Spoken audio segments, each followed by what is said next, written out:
I am in Florida, and I'm just calling regarding the Gabriel saga. I am Hispanic, but I am a citizen, legal citizen, and I am disgusted and I am so angry with liberals going out of the country for this guy. And I don't understand. I mean, we have people here in prison. Why aren't they fighting for some here?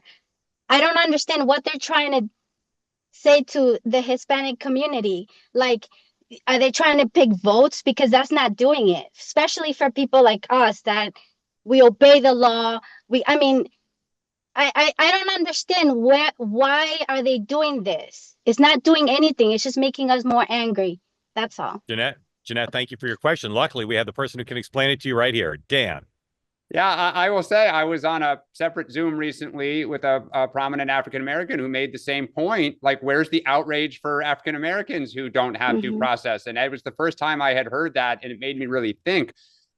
Look, I think where Democrats feel is, or the way they see this is, everyone is entitled to a process to make their case because the government the government doesn't always get it right.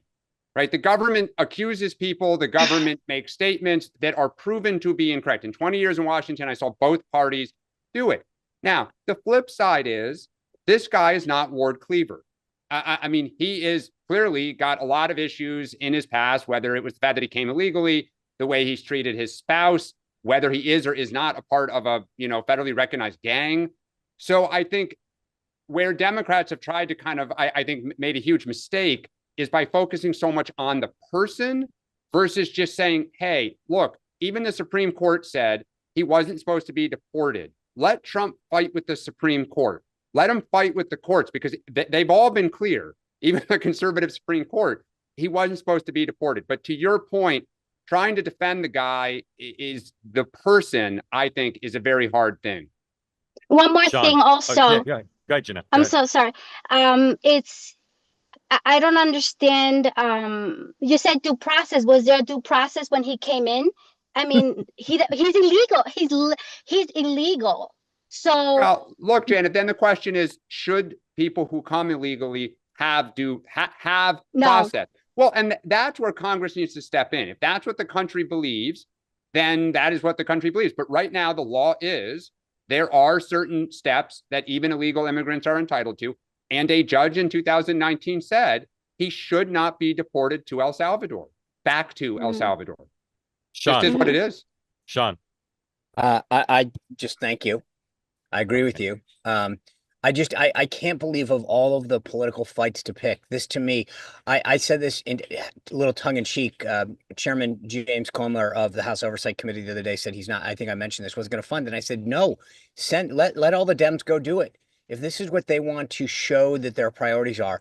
And I got to say that it's funny to me. I mean, Dan brought this up, but if you are an activist in the progressive left, Black Lives Matter movement, how do you look at these same folks and say, wait a second, so you're going to fly to another country to fight for the rights of a guy who's a gangbanger, wife abusing, illegal, and yet you won't fight for our rights here? Thank you. It says a lot about the priorities of the Democratic Party and the left movement. So I'm all for it. I think we should start a GoFundMe account and send every Democratic member down to El Salvador. And one more thing, when they talk about the kids, his wife and his kids, there are people here in prison that don't have their fathers, that don't have their mothers. Okay, so sorry, By the way, the one other thing that I will say the White House has reminded people is, what do you want? Do you want him to come back? We'll fly him back to the country so that we can put him back in a jail here in the United States, so then we can deport him again to another country, hold on a sec, Sean, he's not in jail because no one's accused him of anything to jail him for. That's one of the things the Supreme Court said. To be clear, right. But my point is, if you bring him back, what do you like?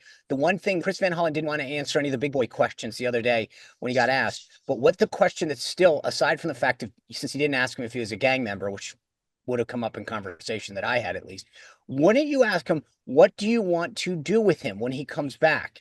Because that's, to me, is the other question the Dems are getting off the hook on. Sean? Hey, want to be part of the two-way community all the time? Hit the subscribe button. Great video clips like this, plus conversations like no other, full episodes and more always available on this channel. You got to hit subscribe to never miss a thing.